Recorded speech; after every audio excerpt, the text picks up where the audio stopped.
स्थिर बुद्धि क्या है? स्थिर बुद्धि कौन है? स्थिर बुद्धि जीव कैसा होता है? भिन्न भिन्न सवाल आपके प्रश्न जो दिमाग में चल रहे होंगे कि हम भी स्थिर बुद्धि हो जाएं, कैसे हो जाएं, किस प्रकार से हो, कौन होता है स्थिर बुद्धि? जो जीव होता है वो अपने प्रयास के द्वारा एक एक इंद्रियों के ऊपर कंट्रोल के द्वारा 10 इंद्रियों को, 5 कर्म इंद्रिय, 5 ज्ञान इंद्रिय, 10 इंद्रियों को पकड़ करके मन को स्थिर करे।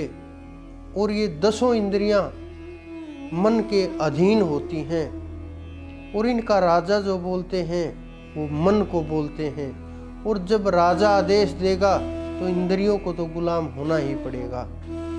इंद्री द्वार जरोखा नाना, तय तय सुर बैठे करी थाना, आवत देखी विषय ब्यारी, झट देही कपाट उगारी। तो ये नहीं कि जो ही विषय आए और दरवाजा खुला और हमने भोग लिया, ये नहीं। ये स्थिर वो होता है कि हमारा मन स्थिर हो गया है, इंद्रियां हमारी पकड़ में आ गई हैं और हम बुद्धि की ओर बढ़ने लगे हैं, विचारों के ऊपर पकड़ होने लगी है, मन एकाग्र हो गया है। जहां हमें ठहराना हो, जहां लगाना हो, जहां स्थिर करना हो, वहां उठा करके वहां लगा दें। हमारे पकड़ से बाहर की चीज ना रहे मन। इतना आसान नहीं है मन को कंट्रोल करना। अर्जुन ने ये कहा था, मैं वायु को रोक सकता हूँ, मन नहीं रुकेगा मेरे से। तो कितनी कठिन परीक्षा होगी मन को रोकना। लोग कहते हैं गुरु परीक्षा लेते हैं, गुरु नहीं लेते परीक्षा, आपका मन ले रहा है आपकी परीक्षा। आप मन के द्वारा परेशान किए जा रहे हैं, आप अपनी इच्छाओं से परेशान किए जा रहे हैं। मन के ऊपर पकड़ कीजिए आप, तो फिर बुद्धि की ओर बढ़ना होगा।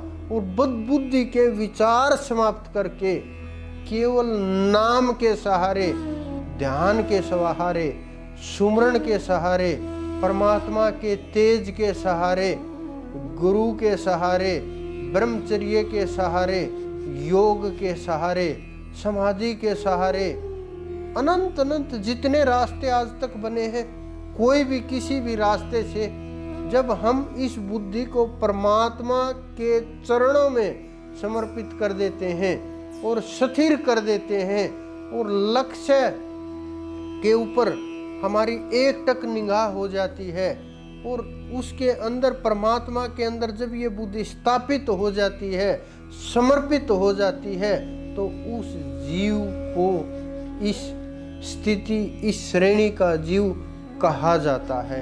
आप भी अगर आप इसी प्रकार प्रयास करेंगे तो एक न एक दिन आप भी स्थिर बुद्धि हो जाएंगे।